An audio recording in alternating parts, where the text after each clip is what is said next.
ओम नमः सिद्धेभ्य। यस्य स्वयं स्वभावात्तिरभावे कृत्स्नकर्मण तस्मै संज्ञारूपाय नमस्तु परमात्मने।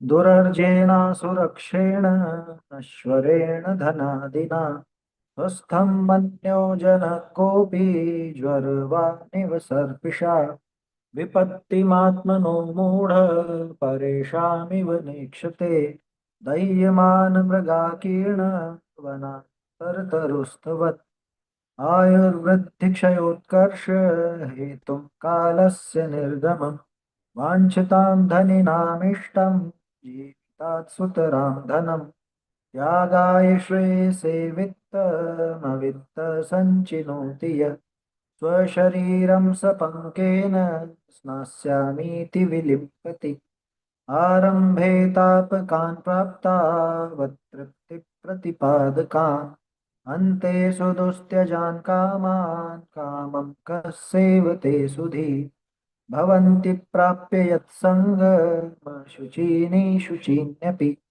सकाय सन्ततापायस्तदर्थं प्रार्थना वृथा। सकाय संततापाय, इसी बात कही थी आचार्य देव ने, पूज्यपाद देवनंदी का इष्टोपदेश की बात है ना। और 18वां श्लोक अपन ने देखा, परसों 18वें श्लोक पर चर्चा हुई थी।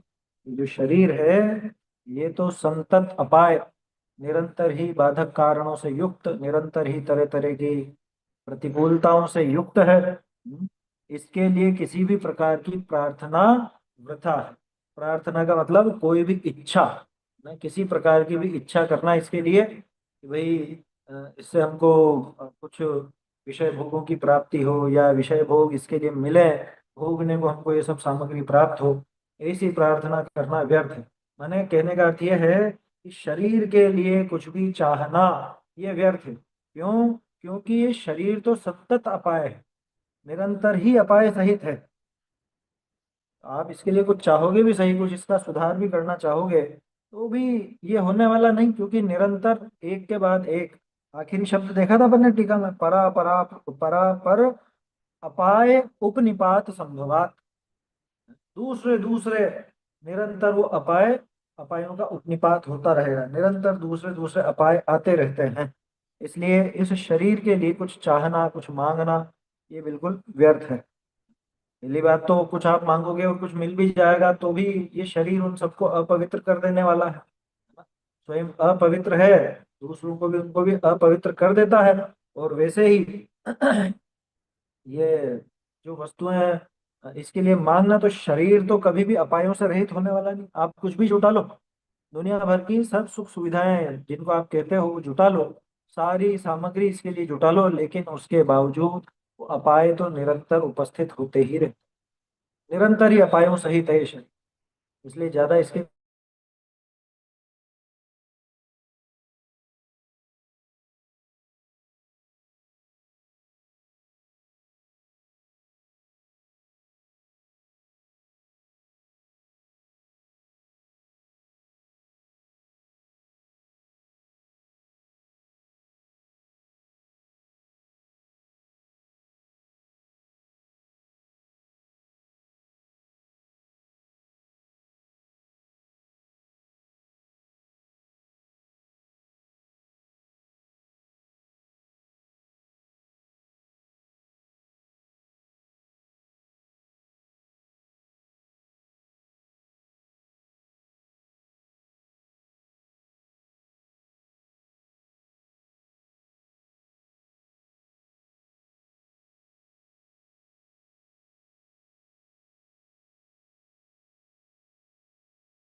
चलिए, आवाज आ रही है ना बराबर? हम्म। बीच बीच में कुछ हो जाता है, नेटवर्क की समस्या होगी शायद। तो क्या कहा यहाँ पर? आचार्य देव ये बता रहे हैं कि किसी भी तरह से अगर इसके लिए सब सुख सुविधाएं सामग्री सब जुटा भी ली जाएगी, तो भी एक तो ये शरीर उन सामग्रियों को अपवित्र कर देने वाला।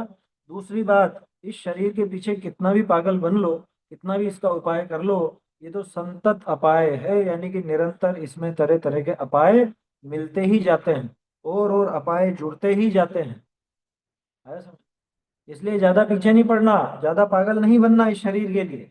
जैसे मुनिराज आहार लेते हैं सिर्फ इसलिए कि आगे ये शरीर की शिथिलता से धर्म साधन में बाधा ना आ जाए, सिर्फ इसलिए। ले तप बढ़ावन हेत, नहीं तन पोषते तजि रसन। अब हम उतना तो नहीं कर सकते, लेकिन इतना तो कर सकते हैं कि जितना इस दैनिक जीवन में अपने को आवश्यक हो, माने जितना अपने को ये शरीर आगे ठीक ठाक साथ देवे धर्म साधन में, सिर्फ इतना उपाय करो। व्यर्थ के ज्यादा पाप नहीं करना, व्यर्थ के ज्यादा पाप नहीं करना, जिनमें हमको और ज्यादा आकुलता पैदा हो और ज्यादा शरीर के प्रति आसक्ति बढ़े, ऐसे कार्यों को जल्द से जल्द छोड़ देना चाहिए। ये बात थी। तो 18वें श्लोक में अपनी चर्चा पूरी हुई थी। इसके आगे अब 19वां श्लोक अपने को देखना है। उसकी उत्थानिका भी बहुत सुंदर है ना? क्योंकि अभी वो फिर बहाने बनाता है कि साहब कि शरीर से तो शरीर का उपकार तो धन आदि से नहीं होता, लेकिन धन आदि से आत्मा का उपकार तो होगा क्या? देखो कैसी विचित्र बात है। धन आदि से शरीर का उपकार नहीं हो पाए, पर आत्मा का तो उपकार हो सकेगा या नहीं? ऐसी बात यहाँ पर आती है। देखते हैं अपन ये पहले। तरही धनादिना धनादिना अपि आत्म उपकारो भविष्यति इति। तो फिर धन आदि से आत्मा का उपकार हो जाएगा। तन्न इति, ये असल में यहाँ तक पूरी बात आएगी। तन्न इति, तन्न यानी कि वह बात नहीं है ऐसा। अब इसका खुलासा देखिए। पुनः अपि आह शिष्य, पुनरप्याह शिष्य, कि शिष्य अब यहाँ पे वापस से पूछता है, हे प्रभो, संततापायतया कायस्य धनादिना यदि उपकारो न स्यात्, ये उपकामो गलत लिखा है यहाँ पे, उपकारो आएगा ना, यद्युपकामो लिखा है ना, यद्युपकारो आएगा।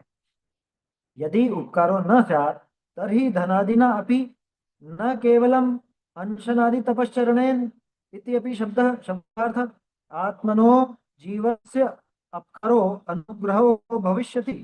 उपकारः आत्मनो जीवस्य उपकारो अनुग्रहो भविष्यति इति अर्थः। ये इसका प्रश्न है शिष्य। क्या पूछ रहा है कि संतता पाए तया, कि भाई संतत अपाय वाला होने से, यानी कि निरंतर जिसमें अपाय मौजूद है, ऐसा ऐसे इस ऐसा होने की वजह से कायस्य इस शरीर का धनादिना धन आदि के द्वारा यदि उपकारो न चाहत, अगर इनसे उपकार नहीं होता है, तरही, तो फिर, तरही में बिंदी नहीं आती है, यहाँ पे गलत शब्द है ये। तो फिर धनादिना अपनी धनादि के माध्यम से न केवलम अंशन आदि तपश्चरण, ना सिर्फ अंशन आदि तपश्चरण के द्वारा, बल्कि धनादि के द्वारा भी, है ना, इत्यपि शब्दार्थ, उसके द्वारा भी आत्मनो जीवस्य उपकारो अनुग्रहो भविष्यति, आत्मा का यानी कि जीव का उपकार अनुग्रह होगा। उपकार हो जाना चाहिए। आत्मनो जीवस्य उपकारो अनुग्रहो भविष्य, आत्मा का उपकार होना चाहिए। क्या कहना चाह रहा है ये कह रहा है धन से शरीर का तो कोई उपकार नहीं हुआ, पर धन से आत्मा का उपकार तो हो जाएगा। कैसे हो जाएगा आत्मा का उपकार? इसका कहने का तात्पर्य यह है कि धन हम दान में लगाएंगे, धन वगैरह हम देंगे दान में, तो आत्मा का उपकार हो जाएगा ना फिर तो वो तो ठीक है। शरीर का उपकार ना हो कोई बात नहीं, लेकिन आत्मा का उपकार तो होगा।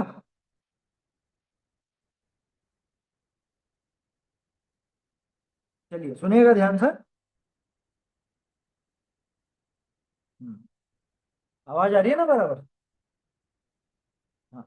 तो आत्मा का उपकार तो इससे होगा, ऐसा होकर गुरु राह, गुरु कहते हैं यहाँ पे तन न इति, ये यहाँ पे जुड़ेगा, यहाँ छूट गया है ये। गुरु आह तत् न इति, जो ऊपर था ना, वो तत् न इति यहाँ पे आ जाए। यत् त्वया धनादिना, जो तेरे द्वारा धन आदि के द्वारा, तेरे द्वारा ये कहा गया कि धन आदि से आत्मोपकार भवनम संभाव्यते, जो तेरे द्वारा धन आदि के माध्यम से आत्मा का उपकार होना संभावित किया जाता है। यानी कि तू जो ऐसी कल्पना कर रहा है, तू जो ऐसी संभावना व्यक्त कर रहा है कि आत्मा का उपकार इससे हो जाएगा, तन्न तन्न तत् इति, ऐसा बिल्कुल भी नहीं। आत्मा का उपकार धन आदि से नहीं होगा। यतः, क्योंकि, क्यों नहीं होगा साहब, धन आदि से आत्मा का उपकार क्यों नहीं होगा, ये यहाँ समझा। पहले तो ये प्रश्न समझ में आया कि नहीं आया? मूल प्रश्न अपना क्या चल रहा था? मूल बात ये चल रही थी कि धन आदि तो होने चाहिए ना। क्यों? क्योंकि धन आदि से हम विषय भोग आदि इकट्ठा करेंगे, विषय भोगों से सुखी होंगे। तो पहले तो उन्होंने कहा कि विषय भोगों में सुख है ही नहीं, और उनकी प्राप्ति करने में तो दुखी होता है। प्राप्त हो जाए तो भोगते समय अतृप्ति होती है, और भोग लेने के बाद छोड़े नहीं जा पाते, है ना। वो दुस्त्याज्य है, ऐसा शब्द आया था। उसके बाद बात आई कि तू इकट्ठा कर भी लेगा तो भी ये शरीर का स्वभाव तो ऐसा है कि ये शरीर उनको अपवित्र कर देगा, अशुचि कर देगा। ठीक है। दूसरी बात कि संतत अपाय वाला है ये शरीर, तो जुटा करके करेगा भी क्या? ये तो निरंतर अपाय सहित है। तो फिर इसने कहा कि ठीक है साहब, धन आदि या आदि में और चीजें लगा लेना, दूसरी भी बात है। लेकिन चूंकि वो बाहरी सारे के सारे साधन रुपये से जुड़े हुए हैं, धन से जुड़े हुए हैं, इस वजह से सीधा प्रश्न आता है कि धन से हम शरीर का उपकार तो नहीं कर सकते, पर धन से हम आत्मा का उपकार तो कर सकते हैं। आत्मा का तो उपकार हो जाता होगा धन से। देखिए क्या कह रहे हैं यहाँ पे। अब इसका जवाब ये था, क्योंकि आचार्य देव ने क्या कहा कि वो नहीं हो सकता, आत्मा का उपकार नहीं हो सकता। क्यों नहीं हो सकता? क्योंकि यज्जीवस्योपकाराय तद्देहस्यापकारकम्, यद्देहस्योपकाराय तज्जीवस्यापकारकम्, यज्जीवस्योपकाराय तद्देहस्यापकारकम्, यद्देहस्योपकारा।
सुनिएगा ध्यान से। यद जीवस्य उपकाराय तत् देहस्य अपकार, यहाँ पे है ना, आ की मात्रा, आ की मात्रा यहाँ पे लग गई, क्योंकि देखो, यद देहस्य उपकाराय तत् जीवस्य अपकारक। देखा जाए तो बहुत सीधा सा श्लोक है, सिंपल है एकदम, क्या, बिल्कुल सीधा सरल श्लोक। एक जैसी लाइनें हैं, ऊपर और नीचे दोनों मिला के देखेंगे समान लाइनें हैं, बस जीव और देह शब्द का अंतर यहाँ पर आ गया। क्या कह रहे हैं? यद जीवस्य उपकाराय, जो जीव के उपकार के लिए होता है, यानी जो वस्तु जीव का उपकार करने में समर्थ है, जो जीव के उपकार के लिए है, तत् देहस्य अपकारकम, वो सारा का सारा देह का अपकारक है। अपकारक समझते हैं ना? देखो, उपकारक और अपकारक ये दोनों शब्दों को समझना चाहिए। उपकारक माने उपकार करने वाला, अपकारक माने अपकार करने वाला। और उपकार और अपकार ये दोनों एक दूसरे से अपोजिट है, विरोधी है बिल्कुल। क्या? जैसे हम कहते हैं कि इन्होंने हमारा बहुत उपकार किया, कुछ भला कर दे हुए, कुछ फायदे की बात हो, तो उसको तो कहते हैं कि इन्होंने हमारा उपकार किया। और दूसरी तरफ जब ये बात आती है कि इनो कोई बिगाड़ कर दे अपना, है ना, कुछ बहुत बिगाड़ करे, तो वहां पे फिर कहते हैं इन्होंने हमारा अपकार किया। समझ में आ रहा? तो उपकार और अपकार ये दोनों चीजें बिल्कुल न्यारी न्यारी हैं, भिन्न भिन्न हैं। दोनों को समान नहीं समझना, दोनों बिल्कुल न्यारे हैं। तो जो जीव का उपकारक है, एक सेकेंड,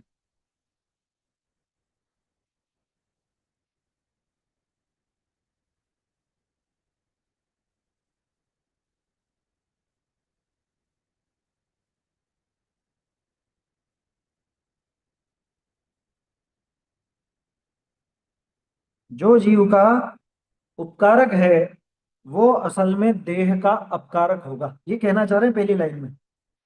यत जीवस्य उपकार है, जो जीव के उपकार के लिए होता है वो देह के अपकार के लिए होता है। मतलब दोनों बिल्कुल विरोधी हैं क्या? जो शरीर का उपकार करने वाला है वो जीव का अपकार करने वाला है, और जो शरीर का उपकार करने वाला है वो, पहले क्या बोला मैंने, जो जीव का उपकार करने वाला है वो शरीर का अपकार करने वाला है, और जो शरीर का उपकार करने वाला है वो जीव का अपकार करने वाला है। ऐसा समझना बिल्कुल सीधा सा है, दोनों बिल्कुल विरोधी पार्टी है। जीव और शरीर दोनों एकदम विरुद्ध है ना। विरुद्ध यहाँ पे अपनी नहीं कह रहे कि जीव और शरीर दुश्मन है, बल्कि विरुद्ध को इस एंगल से देखना कि दोनों में से अगर एक पुष्ट होगा तो दूसरा पुष्ट नहीं हो पाए। क्या मतलब?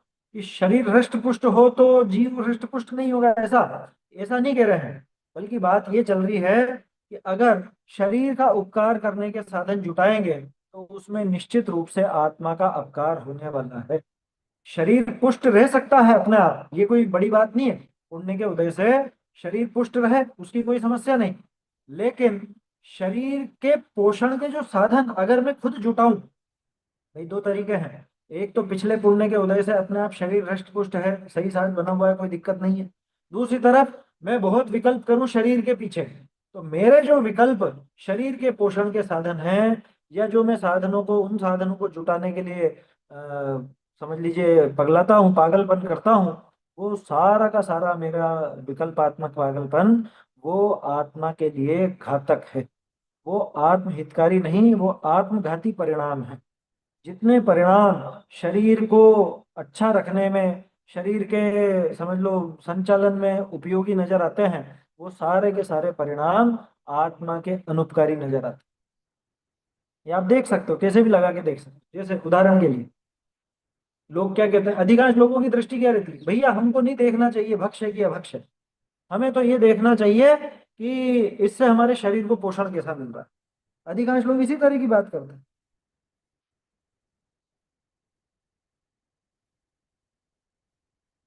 एक सेकंड,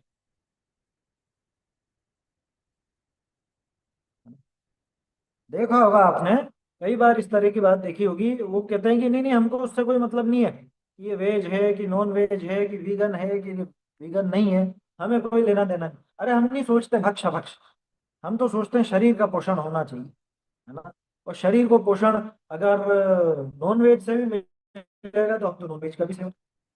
बताओ ये जो भाव है, जो शरीर का उपकारी नजर आ रहा है, या जो वस्तु शरीर की उपकारी नजर आ रही है, उसके प्रति ये जीव अपने भाव बिगाड़ करके किसका अपकार कर रहा है? ये स्वयं का ही अपकार कर रहा है, माने जीव का अपकार कर। शरीर को क्या अच्छा लगता है? मतलब शरीर का मतलब क्या, पहले तो यूं समझे अपन। देह का मतलब क्या है? देह और इंद्रियां कोई अलग अलग तो है नहीं।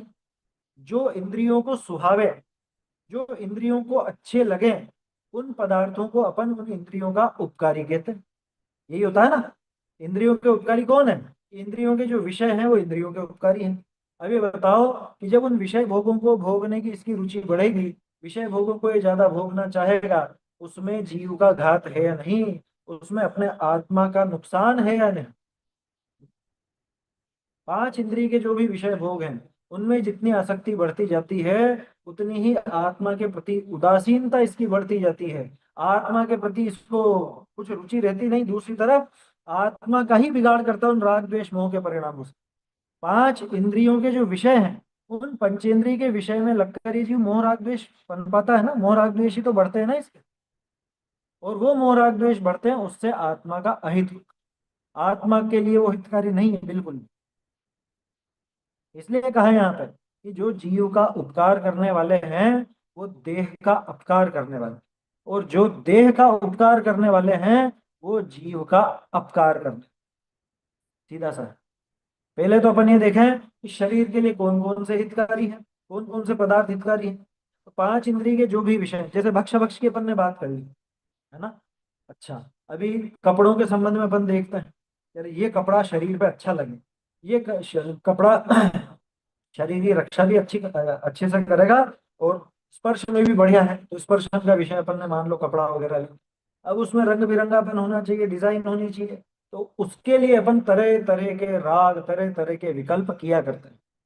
अब ये जो विकल्प शरीर को सजाने संवारने के किए, ये जो विकल्प हमने इस शरीर के पोषण के लिए किए, या इन सब में आत्मा का भला हुआ या बुरा हुआ? आत्मा का तो बुरा ही हुआ इसमें, क्योंकि ये राग द्वेष मोह आगे चल के तो इस जीव को दुखी करने वाला है।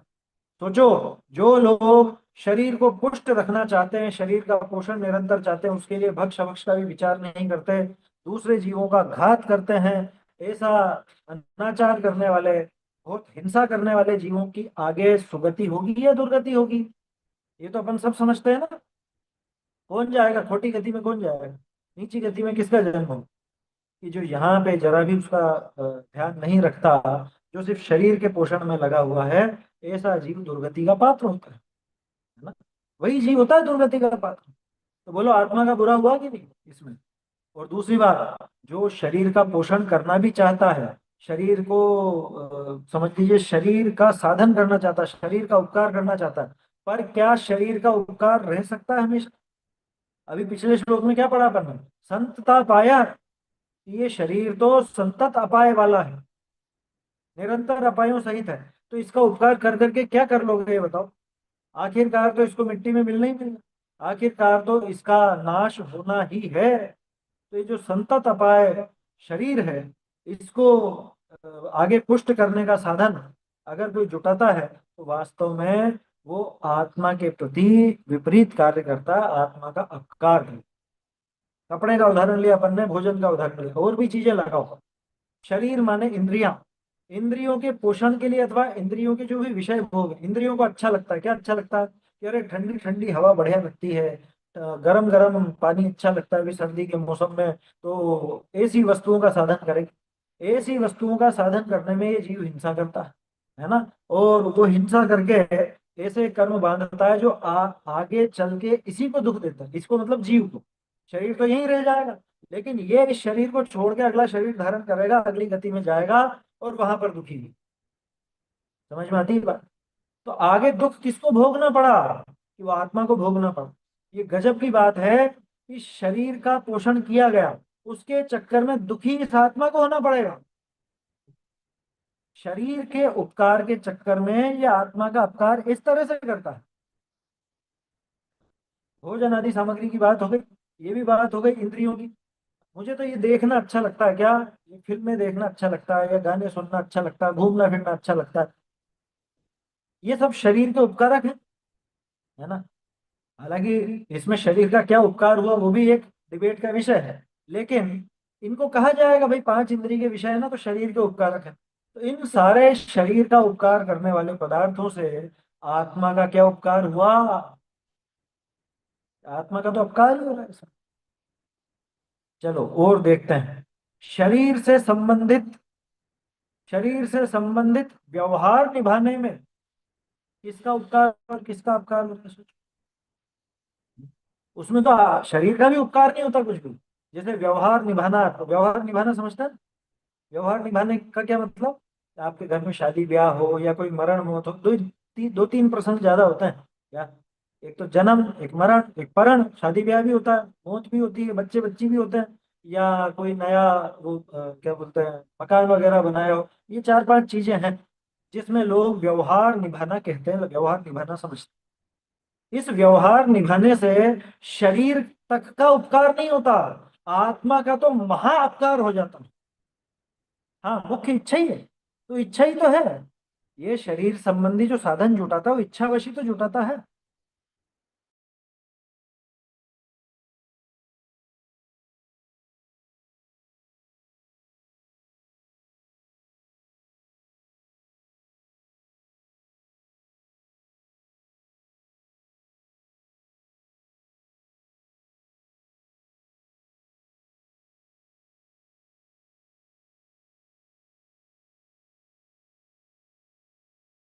है ना। अब देह के लिए उपकारक है का भी अर्थ समझ लीजिए। क्या वास्तव में कोई दूसरा पदार्थ इस दूसरे पदार्थ शरीर का उपकार कर सकता है? अभी तो ये भी विचार करें। अच्छा, जब ये अन्य वस्तुएं शरीर तक का उपकार नहीं कर सकती, तो क्या वास्तव में जगत की कोई वस्तु वास्तव में आत्मा का उपकार करने में समर्थ है? अच्छा, अपन तो यूं भी कहते हैं कि न तो किसी वस्तु से आत्मा का उपकार होता है, न किसी वस्तु से आत्मा का अपकार होता है। ये भी तो कहा जाता है ना, क्योंकि पर पदार्थ आत्मा पर कोई प्रभाव ही नहीं डालती। तो जब पर पदार्थ का आत्मा पर कोई प्रभाव नहीं है, तो फिर इस बात का क्या मतलब है? ये जो आचार्य देव ने लिखी, फिर तो कोई पदार्थ न तो उपकारक है ना अपकारक है। फिर क्या है जवाब इसका? कि वास्तव में बात तो ऐसी है, ऐसी कि जगत का कोई भी पदार्थ किसी अन्य पदार्थ के लिए उपकारक अथवा अपकारक नहीं होता। वास्तविकता जो यही है। फिर भी सामान्य भाषा से, व्यवहार से ये समझाया जाता है। उसके प्रति जो हमारी आसक्ति है, उसके प्रति जो हमारे राग द्वेष अथवा मोह के परिणाम हैं, उनकी वजह से ही ये जीव, मतलब ये जीव स्वयं का उपकार अथवा अपकार कर पाता। राग द्वेष मोह की वजह से तो अपकार ही होना, उससे तो कोई उपकार होने वाला नहीं। तो पर पदार्थ, क्या वास्तव में पर पदार्थ आत्मा के उपकारक हो सकते हैं या अपकारक हो सकते हैं? कि वास्तव में नहीं होते, परंतु उनके प्रति जो आसक्ति का भाव है, उनके प्रति जो राग द्वेष मोह का परिणाम है, वो ही हमको उपकारक अथवा अपकारक होता है। समझ में आता है? वही वास्तव में उपकारक अथवा अपकारक होता है, अन्य कुछ नहीं।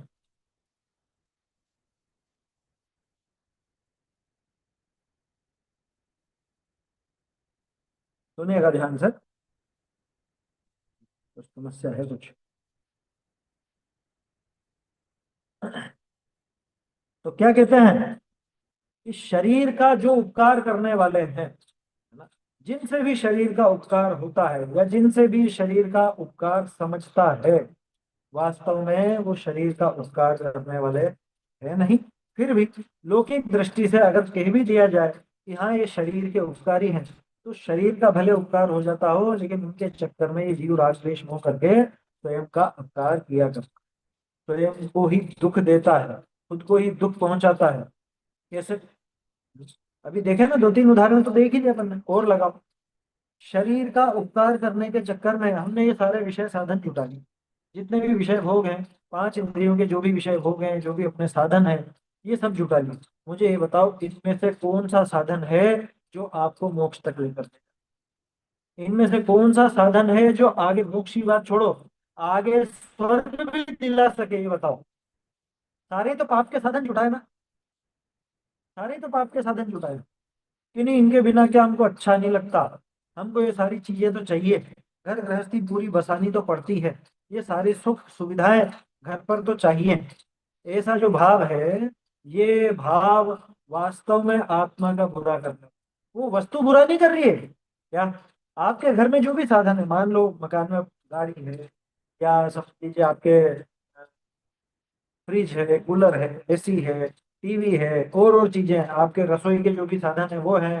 तो क्या ये आत्मा को डुबा रहे हैं? नहीं नहीं, ये नहीं डुबा रहे हैं आत्मा को। लेकिन इनके प्रति जो हमारा राग भाव है, इनके प्रति जो हमारा आसक्ति का परिणाम है, ममत्व अथवा कर्तृत्व भोक्तृत्व का परिणाम है, उसकी वजह से आगे हमको क्या बंधेगा?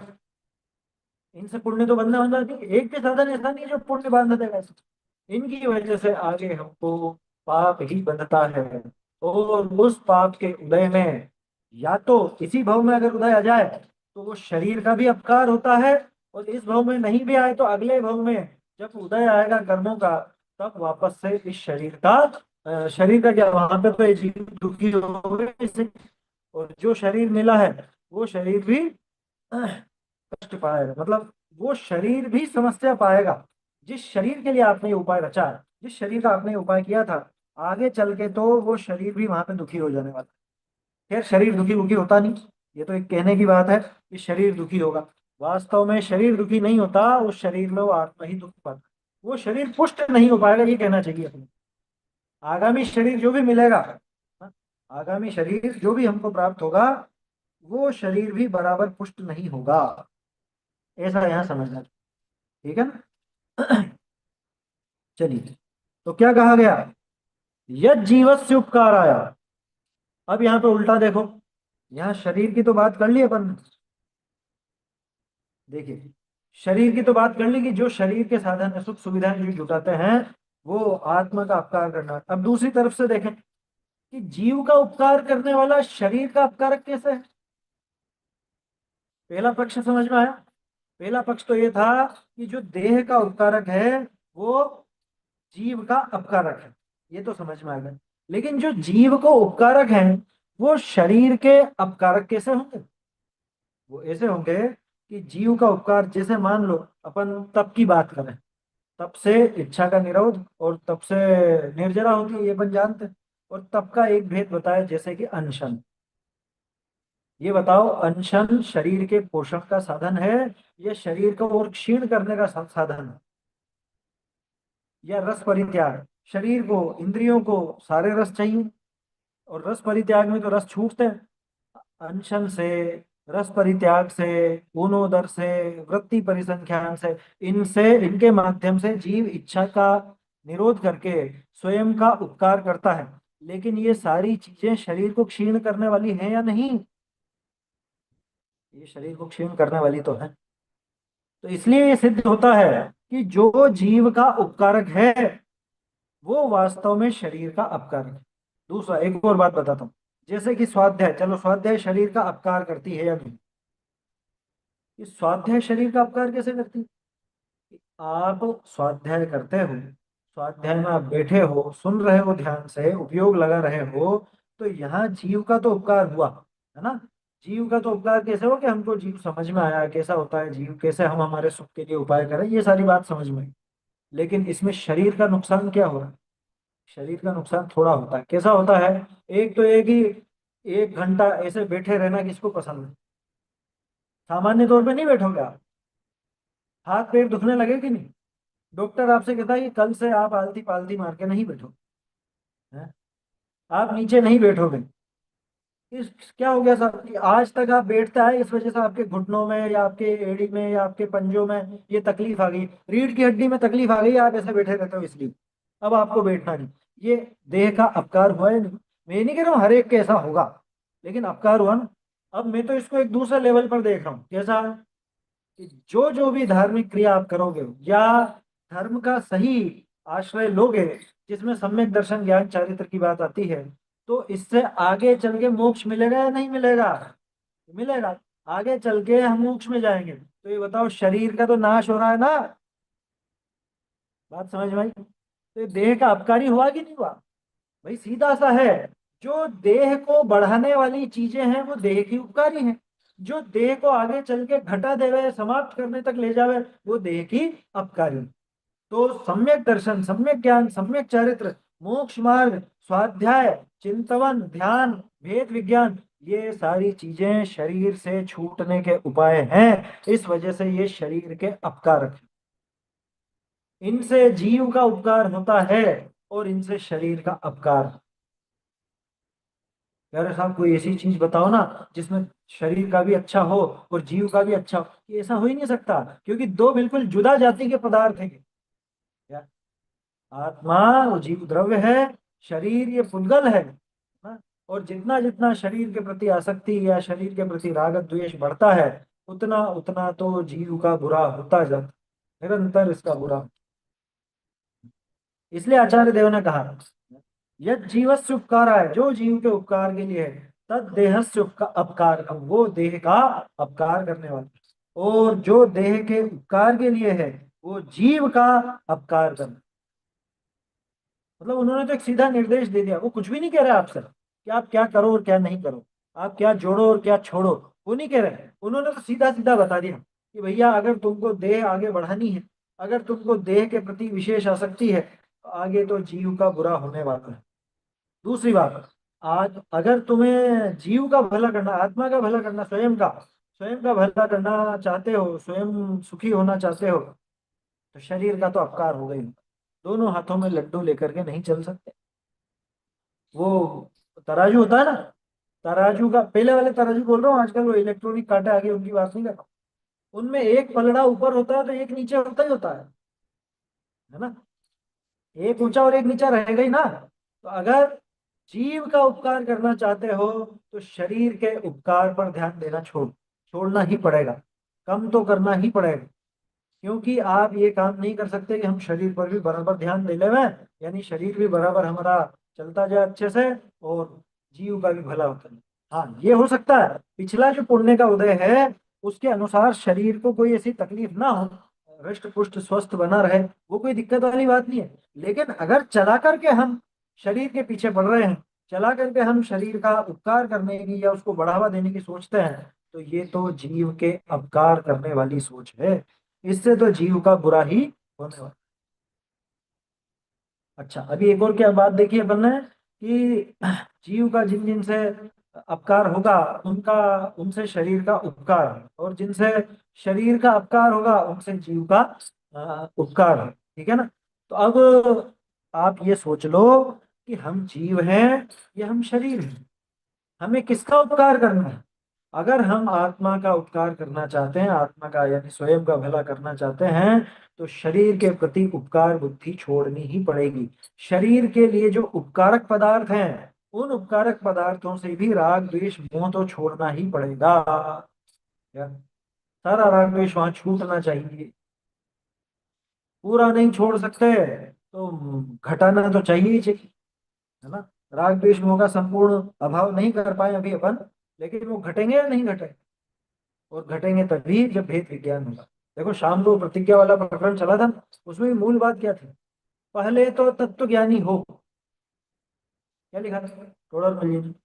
पहले तो तत्व ज्ञानी हो, क्योंकि तत्व ज्ञान के बिना वो काम नहीं हो सकता। तत्व ज्ञान के बिना आप वस्तुओं का सही स्वरूप नहीं समझ सकते, क्या हितकारी है क्या अहितकारी है नहीं समझ सकते। इसलिए जीवन में तत्व ज्ञान तो बहुत जरूरी, भेद विज्ञान बहुत जरूरी, वरना नहीं आएगा समझ में। तो ये बात समझ में आई। यद जीवस्य, और कितना सीधा है, कितना सीधा श्लोक है। यद जीवस्य उपकाराय तद देहस्य उपकारकम, यद देहस्य उपकाराय तद जीवस्य उपकारकम। कितना सिंपल है। जो जीव को उपकारी वो देह को अपकारी, जो देह को उपकारी वो जीव को अपकारी।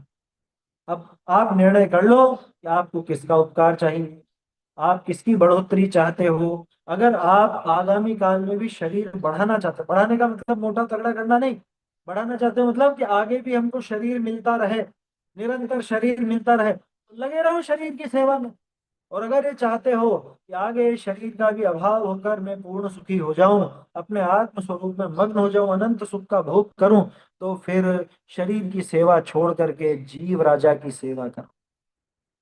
जीव राज कहा गया ना, हे मोक्ष की अभिलाष तो जीव नृप को जानू। अगर मोक्ष चाहते हो, यदि चाहते हो मोक्ष, तो जीव नृप को जानो, जीव नृप को।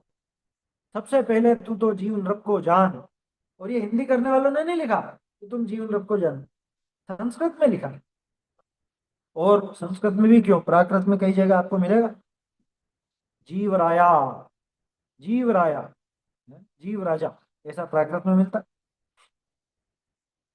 मेरे ख्याल से श्लोक सरल है, कोई कठिनाई नहीं है इसमें, लेकिन बारंबार और गंभीरता से विचार करने योग्य कि मैं क्या चाहता हूँ, मैं किसका उपकार चाहता हूँ। देखो, आत्मा के उपकार के लिए थोड़ा कष्ट शरीर को होगा तो सही। जैसे स्वाध्याय वगैरह के लिए अपन ने देखा ना, तो अपन ऐसे बैठेंगे भी सही, है ना, और थोड़ी जो शारीरिक कष्ट होते हैं, तकलीफ होती है, वो भी झेलेंगे क्या, क्योंकि उसमें जीव का उपकार हो रहा है। तो हमको अपना कल्याण करना है, तो भले शरीर को थोड़ा उसमें कष्ट होता हो तो वो काम भी किए जाते हैं। तो शरीर को कष्ट हो रहा है माने शरीर के लिए अपकारक है।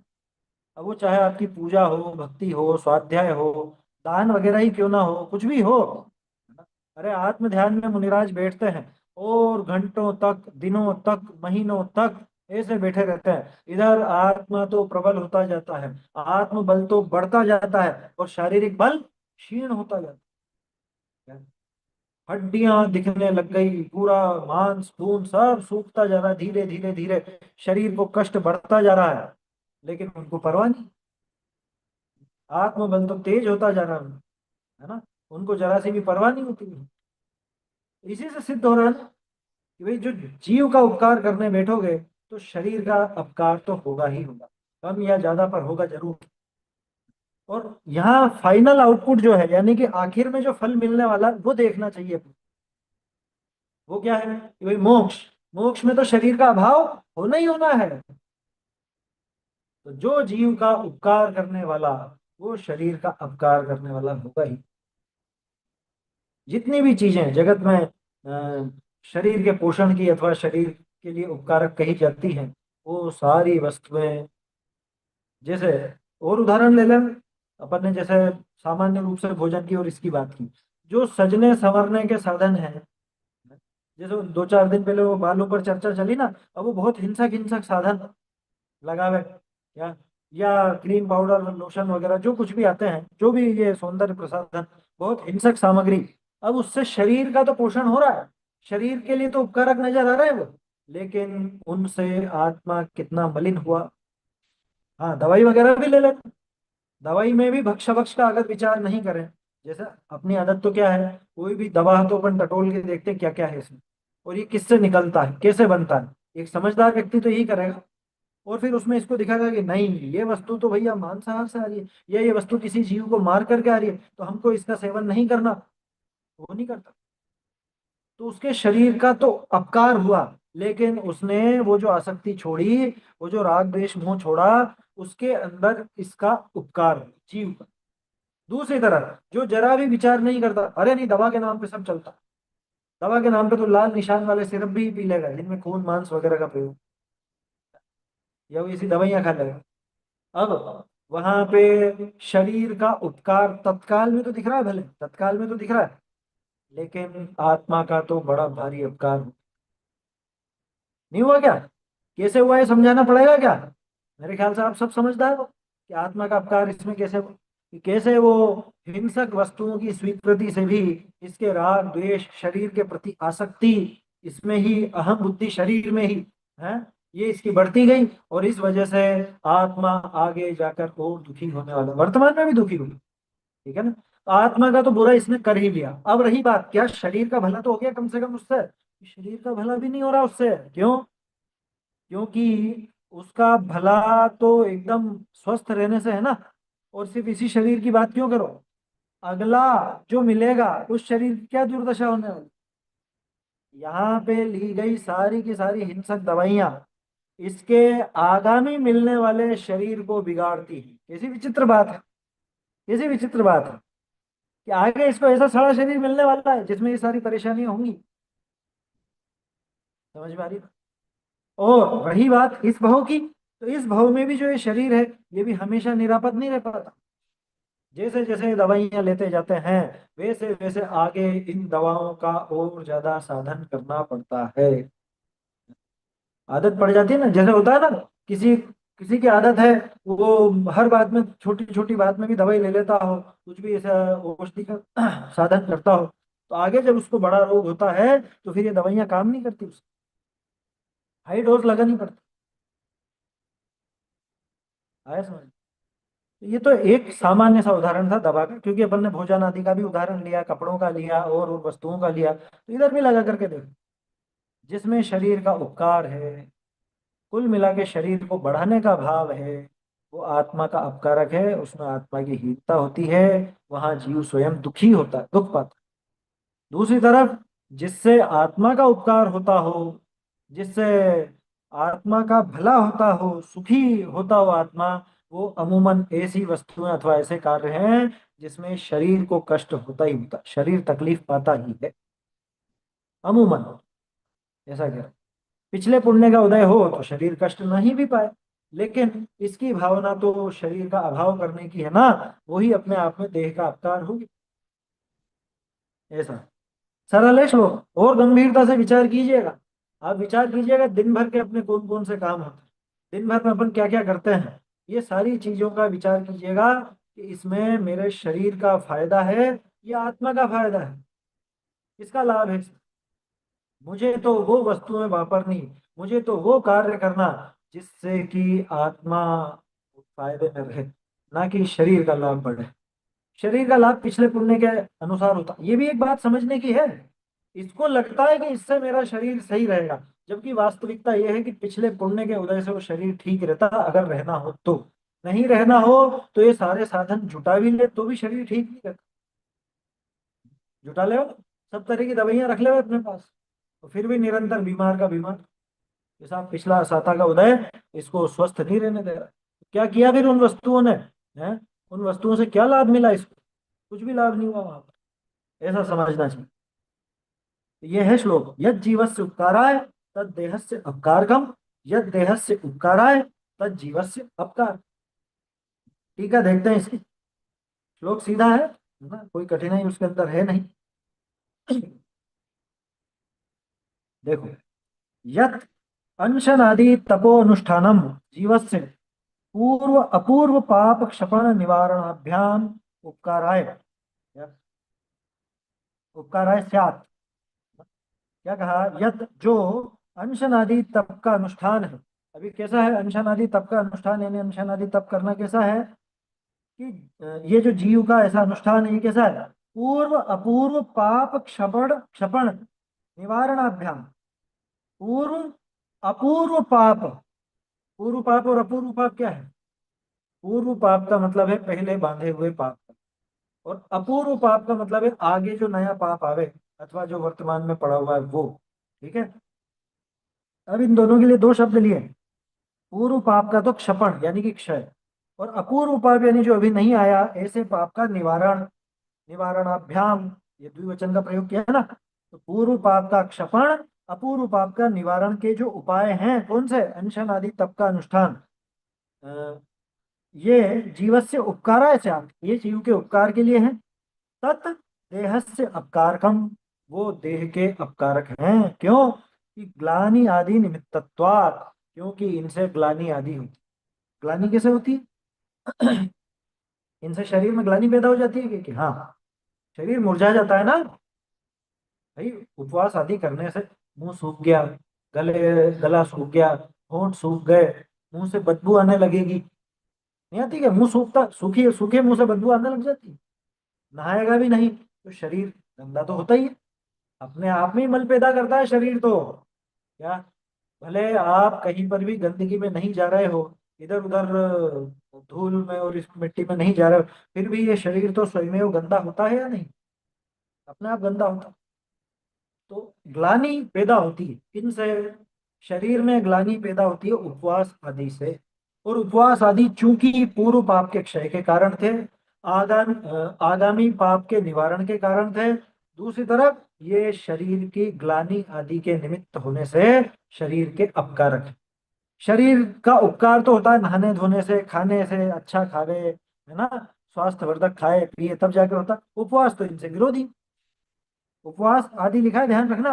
अनशन आदयो, अनशन आदि, आदि में और चीजें भी लगा लेना। मुझे एक चीज बताओ, एक तप ऐसा बताओ जो शरीर का पोषण करने वाला, एक भी तप बताओ। एक भी तप ऐसा नहीं है जो शरीर का पोषण करने वाला। और मैं तप में बाहरी बाहरी तप की बात कर रहा हूँ। तो अंतरंग तप से शरीर का पोषण होता है क्या? ये अंतरंग तप भी शरीर का पोषण करने वाला नहीं। अंतरंग तप भी शरीर को तो क्लिष्ट ही करेगा। क्यों? क्योंकि उसमें शरीर का ध्यान छूटेगा। शरीर का ध्यान छूटेगा, आत्मा की तरफ ही ध्यान लगा रहेगा, तो शरीर की परवाह करना छोड़ देते हैं जी। मुनिराज आदि जो त्यागी तपसी जीव हैं, वो शरीर की चिंता करना, परवाह करना छोड़ देते हैं। तो ठीक है, हो रहा है जो होने दो।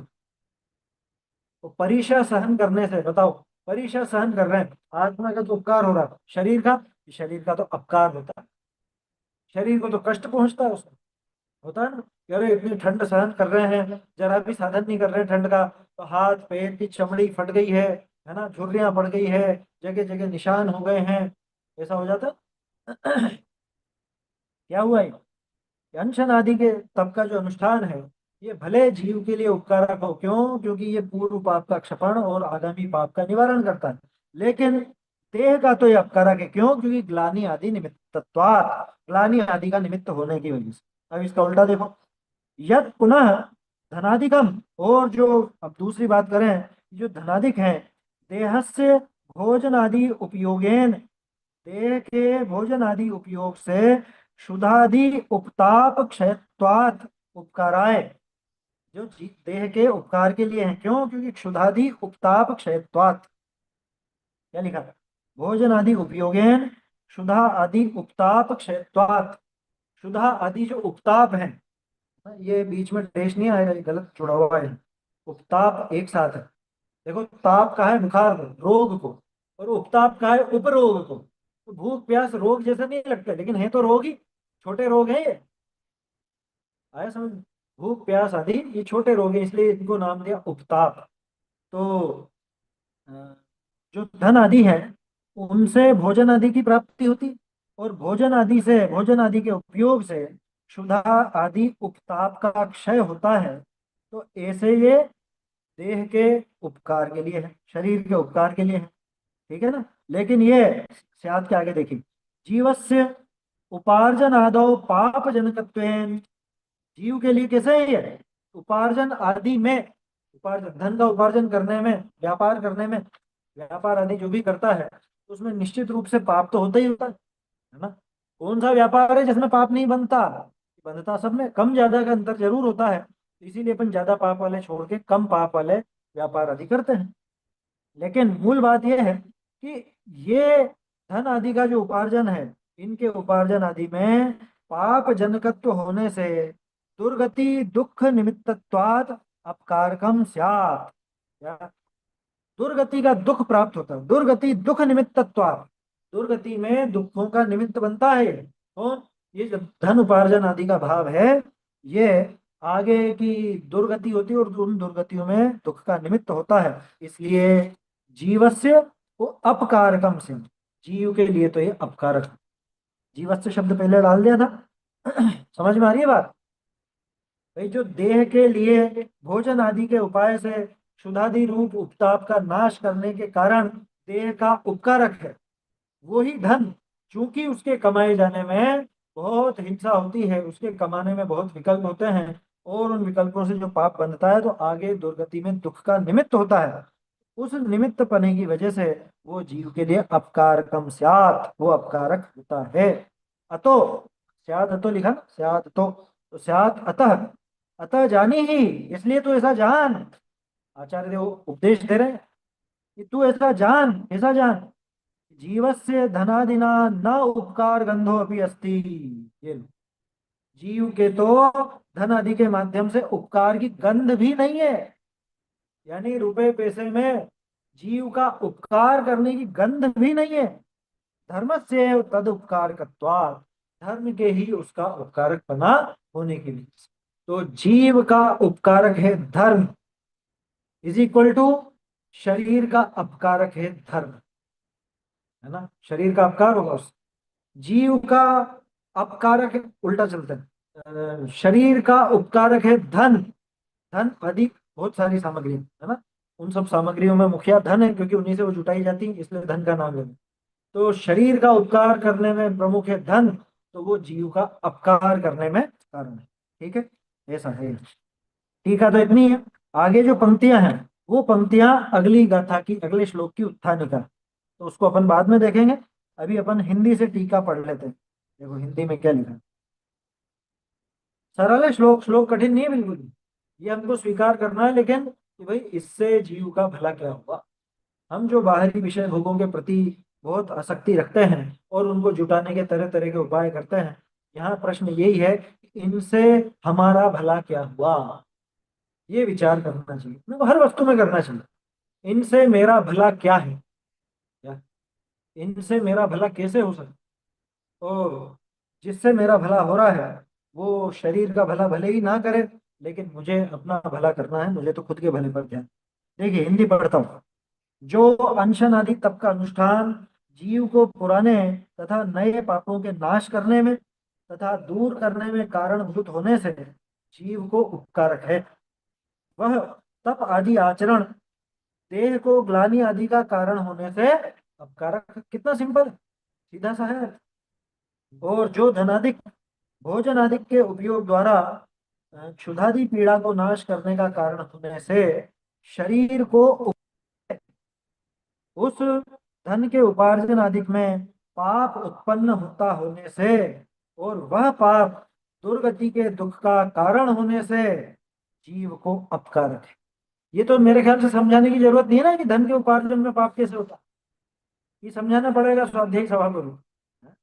धन कमाने में पाप कैसे होता है ये सभी जानते हैं अच्छे से।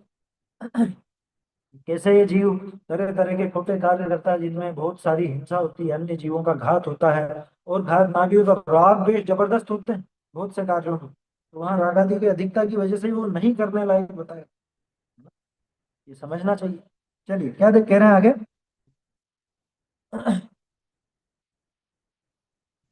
वो उसका अपकारक होने से धनादि द्वारा जीव के कुछ लाइन छूट गई क्या। धन के उपार्जन आदि में पाप उत्पन्न होता होने से और वह पाप दुर्गति के दुख का कारण होने से जीव को अपकारक है। इसलिए धनादि द्वारा जीव के उपकार की गंध भी नहीं है। धनादि से जीव का उपकार हो उसकी तो गंध भी नहीं का मतलब कह रहा है जरा सा भी नहीं। ये हो ही नहीं सकता। या ये हो ही नहीं सकता कि इनके माध्यम से जीव का कुछ उपकार हो। इसलिए अपितु धर्म का ही उस पर उपकार है ऐसा जान। हाँ, धर्म का ही उपकार जीव के ऊपर होता है, धर्म का उपकार नहीं होता है, जानना चाहिए। भावार्थ पढ़ते हैं। निश्चय अनशनादि तप के अनुष्ठान से पुराने तथा नए कर्मों का अभाव होता, इसलिए वह जीव को उपकारक है। परंतु उस तपादि के अनुष्ठान से शरीर में शिथिलता आदि उत्पन्न होते हैं, शिथिलता होती है ना। तो वो शिथिलता आदि उत्पन्न होते हैं, इसलिए वह शरीर को अपकारक यानी कि अहित कर। ठीक है, स्पष्ट ये बात हो गई। भोजन आदि के भोग द्वारा क्षुधाधिक पीड़ाएं दूर करने में धन निमित्त है। भोजन से जो क्षुधादि पीड़ाएं हो रही हैं उनको दूर करने में धन निमित्त है, इसलिए शरीर को उपकारक है। परंतु वह धन कमाने में पाप होता है और पाप से दुर्गति के दुखों की प्राप्ति होती है। मिलता है ना, आगे क्या मिलेगा। वो जो पाप कमाए, लोग क्या कहते हैं हमने बहुत पैसा कमाया। वो ये नहीं देखते पैसा कमाने के साथ साथ पाप कमाया। और पैसा तो कमाया या नहीं कमाया ये तो कैसे कहा जाए, क्योंकि वो पैसा कब तक रहने वाला, वो धन कब तक साथ देने वाला। तो वो कमाया या नहीं, लेकिन तूने पाप जरूर कमा लिया। तो पाप की कमाई कितनी हुई उस पर जोर नहीं लोगों को। भोजन आदि के भोग द्वारा क्षुधाधिक पीड़ाएं दूर करने में धन निमित्त है, इसलिए शरीर को उपकारक है। परंतु वह धन कमाने में पाप होता है और पाप से दुर्गति के दुखों की प्राप्ति होती है, इसलिए धनाधिक जीव को अपकारक यानी कि अहितकर है। इसलिए समझना चाहिए कि धनाधिक द्वारा जीव को लेश मात्र उपकार नहीं होता। जीव का उपकार तो निश्चय आत्मधर्म से ही होता है। वास्तव में अपने आत्मा के धर्म से, स्वयं अपना जो धर्म है वो धर्म ही जीव के लिए उपकार का साधन है। रुपए पैसे कोई उपकार का साधन नहीं। ऐसा ये 19वां श्लोक अपन ने देखा। आगे तो इसके अगले श्लोक की उत्थानिका वगैरह आएगी, उसकी चर्चा फिर आगे करेंगे अपन, है ना। 19वां श्लोक हो गया अपना। एक विचार और है ना, क्योंकि अब सूर्योदय लेट होने लग गया है तो सोच रहे हैं कि कल से समय जल्दी का कर दें थोड़ा। 9:30 के स्थान पर अब 9:15 का करेंगे। ठीक है ना, जैसा पहले 9:15 से था ऐसे अब वापस से 9:15 का करेंगे। तो कल संडे से, कल से अपना समय 9:15 का रहेगा। ये चर्चा तो अपनी परसों होगी, अब अगली तो इष्टोपदेश की कल अपना प्रश्नोत्तर का सेशन रहेगा।